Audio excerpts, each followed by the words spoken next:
we're not laughing at this, but this is like our first time doing a true crime, so we're just laughing at ourselves on the camera. What's up, everybody? Welcome to Half Baked. I'm Cade. And I'm Danielle, and this is our very first True Crime Tuesday! We are super excited to be here, and we are going to be baking banana bread and then talking about a true crime story. And so we're going to bake two kinds of banana bread today. Basically, they're the same exact recipe, just one recipe has cannabis-infused coconut oil added to it. And so let's get started. Are you ready? Yep. All right. Hi guys, we're back. We are ready to get baking our banana bread. So we have all of our ingredients right here. We are going to put one together on camera, and then we're just going to throw the other one together off camera real quick because they're literally the exact same recipe. One just has the can of butter added to it. So we're going to make that one for you real quick. And then we're going to get to our True Crime Tuesdays. So here we go. We have a half cup of butter in this bowl already. And Kate here is going to cream that together with the brown sugar. We'll put the recipe down in the description. And then in this other bowl, I'm just going to mix together the dry ingredients. We already have our oven preheated to 350, by the way, and greased our loaf pans. Don't mind my loud mixer that's going to throw.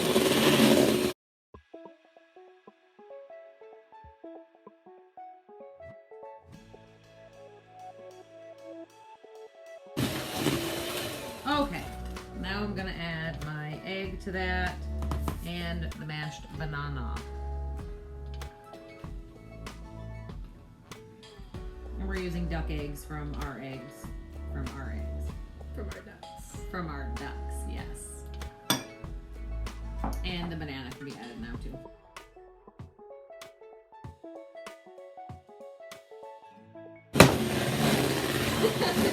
Okay. That's mixed up pretty good. I think we're going to call that good. Now I have the can of butter or oil. Yeah, can of oil. It's coconut oil infused with can of butter. Cannabis. Whatever. I can't speak. It's coconut oil infused with cannabis.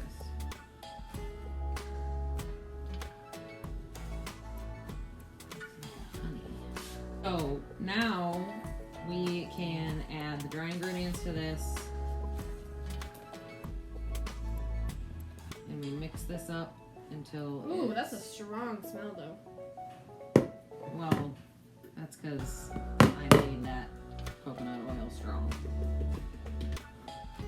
So that's like 6.5 grams of THC concentrate.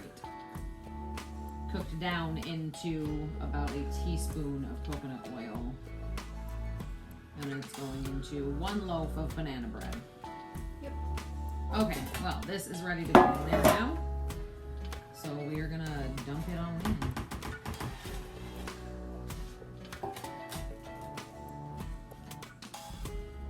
I love banana bread. Same. I cannot wait to eat this. Okay. That one's ready for the oven, and it goes in for 60 to 65 minutes. Hi guys, so this is our true crime segment. We decided that we would do true crime that has occurred in our state. So today we're going to be talking about the Evangelista family axe massacre that happened in Detroit. Benjamino Evangelista, known as Benny, was born in Naples, Italy in 1885. He and his brother came to America in 1904, and they had originally settled in Philadelphia. They had a little bit of a falling out, so his brother disowned him because he found out that Benjamino was having mystic visions of a not very Catholic nature.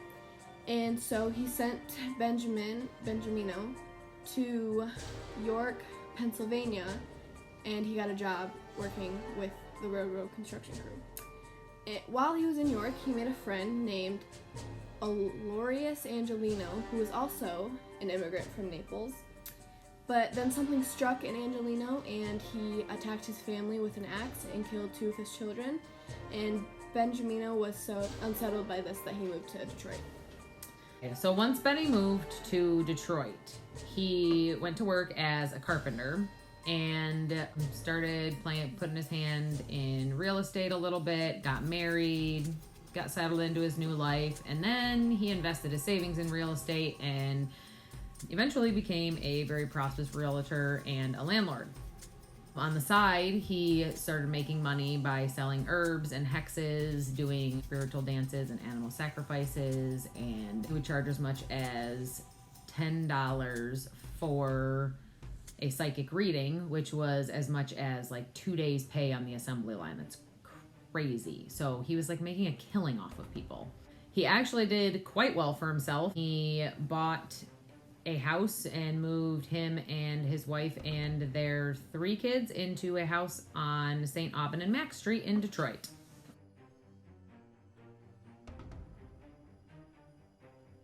It was said that people who walked past, if they tilt their head just right, they could see inside the basement window and view Benny's Great Celestial Planet exhibition. Using papier-mâché wires and woods, he built 9 planets and a sun with an electric eye. It was said that where people couldn't see in the basement was where Benny had practiced his infernal rituals, where he mixed up his spells, his hexes, and potions, and carried out his magical sacrifices. He kept a crude altar along with knives, bottles, and jars. Benny had copies of his self-proclaimed book, The Oldest History of the World, as discovered by the occult in Detroit, Michigan, scattered around the room. He claimed to have produced the books through a series of nightly trances that began in 1906, and he said the book was the first in a series of 4 books, but he never got a chance to write those other books because apparently fate had something else in store for Benny and his family. On July 3rd, 1929, Benny and his wife and their 4 children were found brutally murdered by axe, and they were found by his neighbor. I'm not sure why the neighbor came over. It wasn't really said. There wasn't really a whole lot of information about this. It's been like 90 years or something since this happened, and it's still unsolved. It's never gonna be solved. And so, July 3rd, 1929, his neighbor comes over for an unknown reason and finds Benny at his desk as if he was like in prayer, completely decapitated, his head on the floor next to him, his wife with their youngest child in their bed. She was nearly decapitated. The baby's head was like smashed in, and then their other 3 children were found in their beds, basically just slaughtered. So the house was not really cautioned off as a crime scene, and so because there was so much press and the media was in there and neighbors were in and out of there, because by nature we're all nosy humans and they want to know what's going on. So literally there were so many people that were in and out of there that it was so contaminated that the police had no evidence to go off of. And to make matters even worse, or make it even more difficult for the police to do their job, most of Benny's neighbors were also Sicilian immigrants, and they were very, very reluctant to give the police any type of information, no matter what it was. Whether it be good or bad, they just were not talking to law enforcement in any capacity whatsoever. By Benny's own records and all of the little trinkets they found in his home, it proved that literally hundreds of people had come to him for services, but out of all of the people that they questioned, barely a handful even admitted to knowing who he was. That's sad. That is kind of sad. Like, nobody even wanted to admit that they even knew him. Yeah.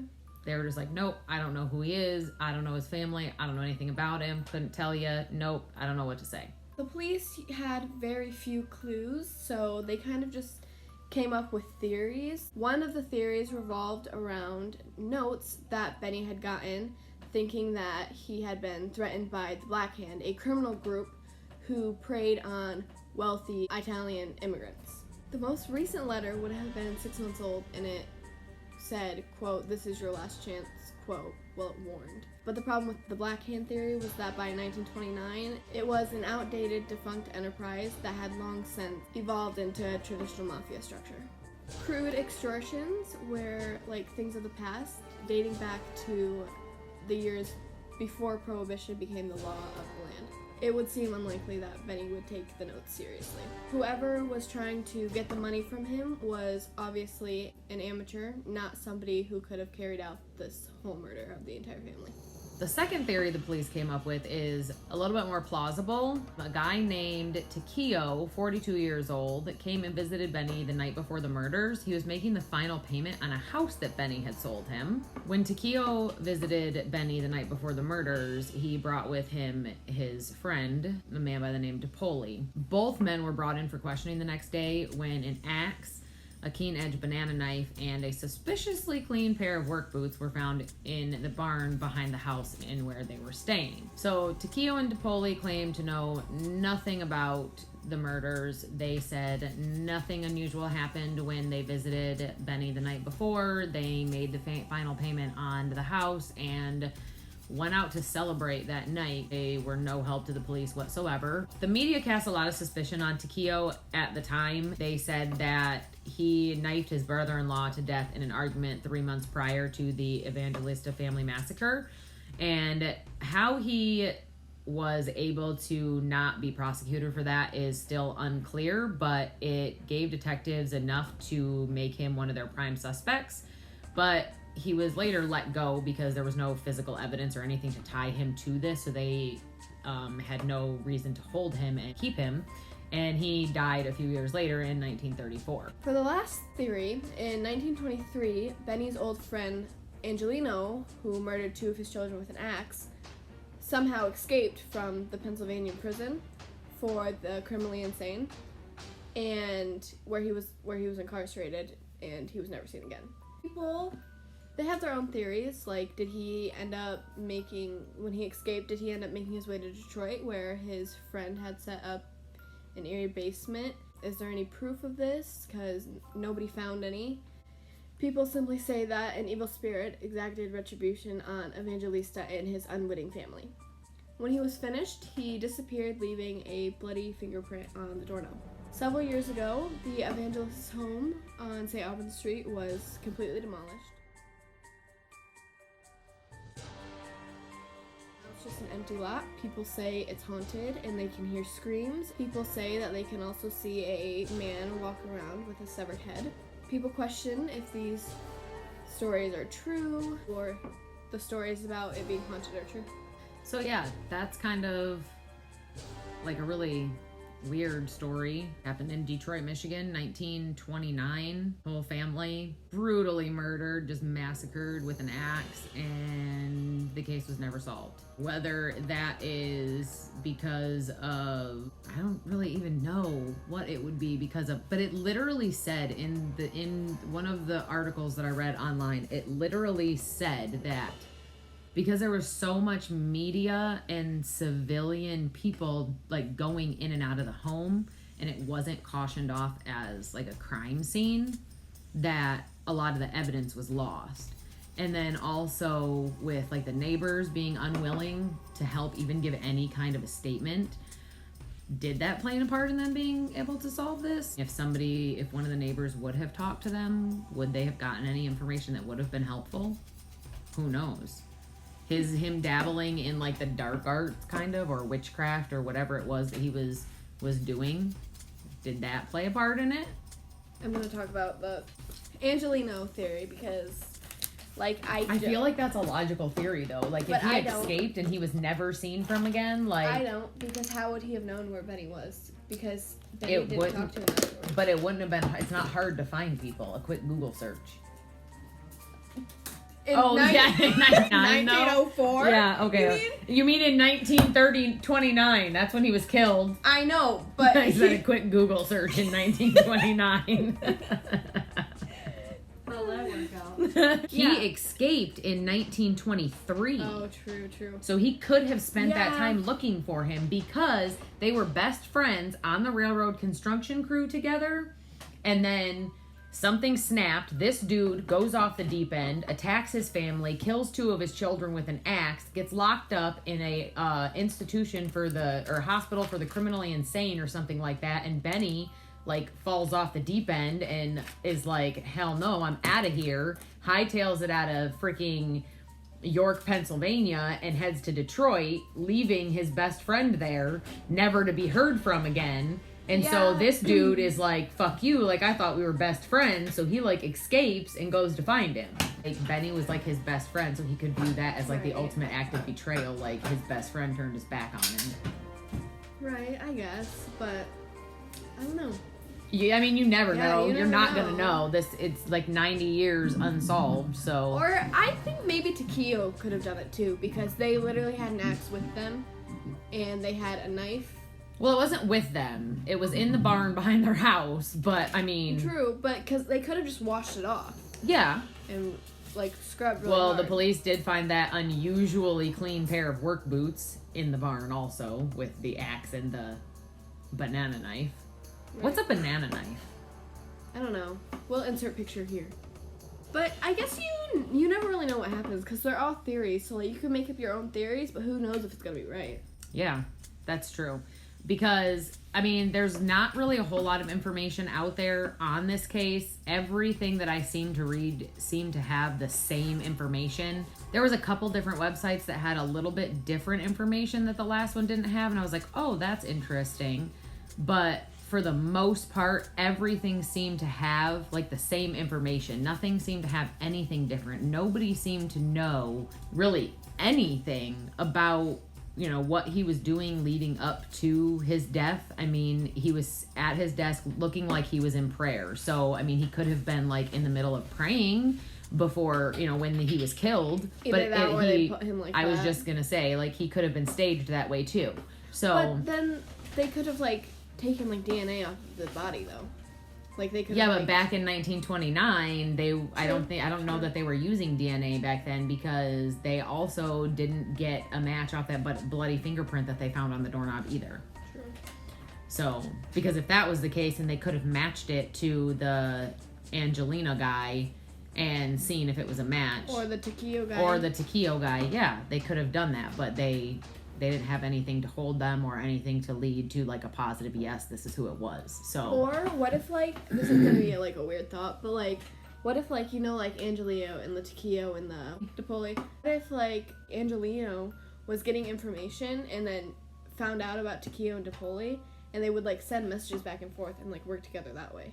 Oh, that could be. Like, what, like, you mean, like, he escaped and found out where Benny was, and then figured out who Benny's acquaintances were, because Takeo, he sold a house to Takeo. That's why Takeo went to his house the night before the murders, was to make the final payment on the house that he had bought from Benny.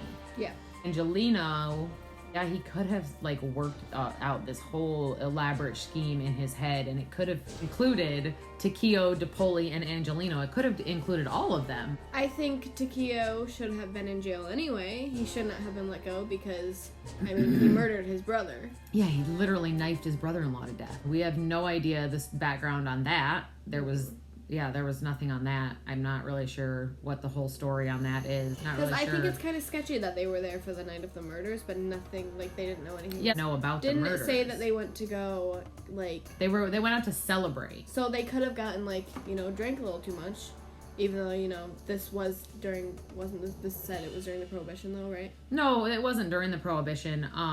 Or was it before? It was after the Prohibition, yeah. So, you know, everyone was getting into, like, drinking and stuff again, I guess. So they could have had a little bit too much and, like, murdered them, and then woke up the next day and was like, oh, shoot. And then washed everything and said that they didn't know what happened.